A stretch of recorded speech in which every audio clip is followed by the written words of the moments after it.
I'm trying to promote the show, trying to get a nigga name out. You know what I'm saying? And I was talking to a female. She said, you doing the show at the Boston Lounge. You know how little that place is? And it got one pool table. And I looked at her, and I told this bitch the truth. And I looked at her, and I said, you know the World Trade Center done blew up. Saddam Hussein done got hung. Bin Laden done got killed. Bitch, and I still ain't found a motherfucking job. You motherfucking right, I'm doing the show at the Boston Lounge. Bitch, I do the show in the motherfucking living room if you pay me enough. Bitch, I do the show for extra with my clothes on. You know what I'm saying? A nigga's really getting down and with the business here. You know what I'm saying?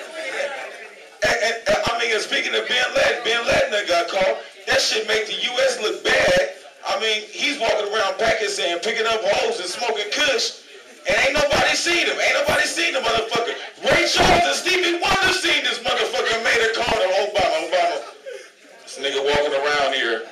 And I got problems right now, you know what I'm saying? I get to talk shit about my family because ain't now when these motherfuckers came, they supposed to support a nigga shit and they say I owe them money. Ain't that about a bitch? Ain't that about a bitch? My daddy's a crackhead.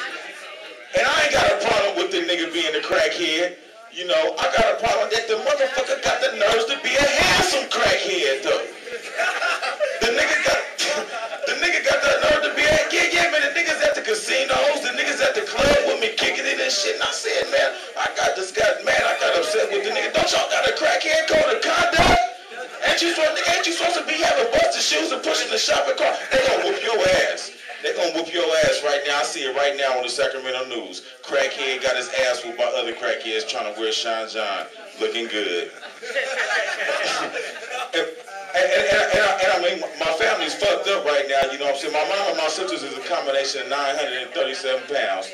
And these heifers, and I mean, I'm a semi-crack baby because my daddy was on dope when they was making me, but my mama wasn't, so I got cognitive syndromes.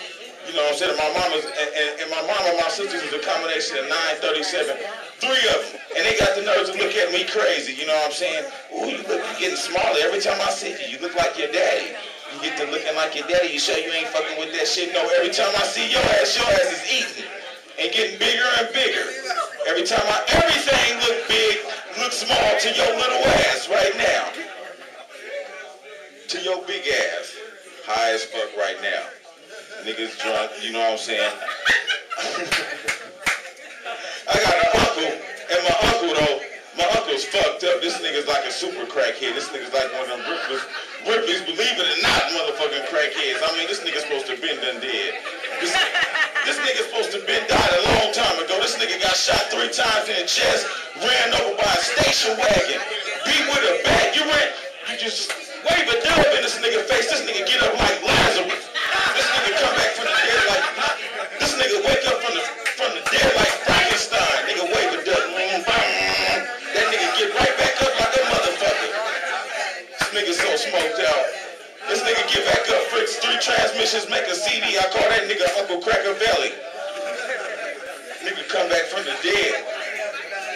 And I mean, and like these females asking me silly questions and stuff like that, like, you know, this girl asked me, she said, what kind of woman you feel like you comfortable with?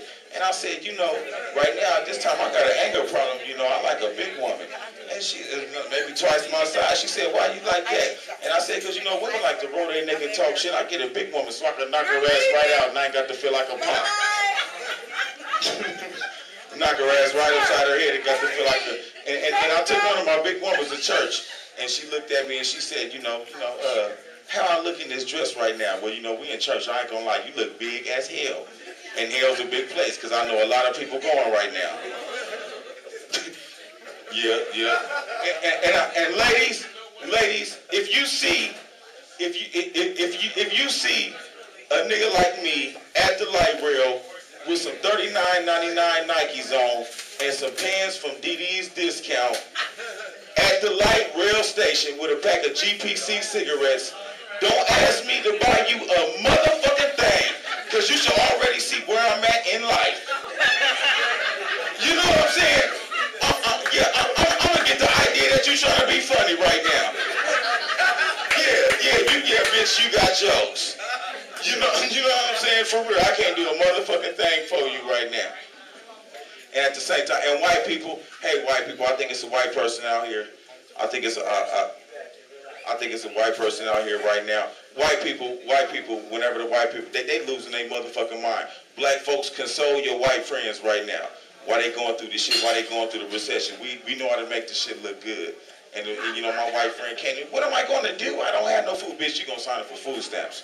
You going to get right in that line, you going to sign that paper, you going to sit in that motherfucking audience. That's what I call it. Until they call your name. You going to sit in that motherfucking audience, and when they call your name, use the big winner, bitch. You're in there. You up in that motherfucker. And what you going to do, bitch, I look good. I've been on food stamps since Bobby Brown had the album out. Your boy is cutting up right now, looking good and everything. How y'all doing now? Y'all still feeling yourself? Is y'all fucked up like me? Yes, sir. All right now. I stayed in a little small town called Federal Way, Washington, and it was a lot of white folks out there, and they be fronting on the niggas. So I had my EBT card, and they put a mountain on your EBT card. They put a mountain with a man with a smiling face with a pot of gold pouring down out there in Washington. That shit looked different. I feel like I had credit like a motherfucker. So I chose to go into the nice, I chose to go into the nice spot, and I swiped my card, and she was, what is this? And I said, she said, I never heard of this credit company, EBT. You know, this is EBT, baby. This shit is nationwide. It's private. This shit is government. I'm fucking with the government right now. Stop it. Stop it. She's trying to clown. I ain't never heard of what is this. Let me call my manager, bitch. Bitch, this is EBT, emergency, bro, and in transition. If you don't give me my motherfucking food right now, for real. I got an Auntie Alberta. I mean, life is not that good, so I get to tell y'all about my problems right now. Thank God it's not really jokes. It's just shit going on in nigga life. And my Auntie Alberta, I share a room with her, and she's a career woman. She's a new age, millennium, career entrepreneur kind of woman. She is a prostitute, a hairstylist, and a motherfucking crackhead, and a masseuse. She's the shit! She's the shit! But now y'all can look at it all right now. Everybody getting laid off. But every guy I know need their dick sucked. Every person I know with hair need their actual hair done, massage, or something like that. So she stay employed. My motherfuckers is tripping right now. And she got a deal. She give you brothers a blowjob, some cornrows for $37.99. She's killing it. That's a good deal, man. That's kind of a sweet. Hey, see, it's cool. I miss the smell good.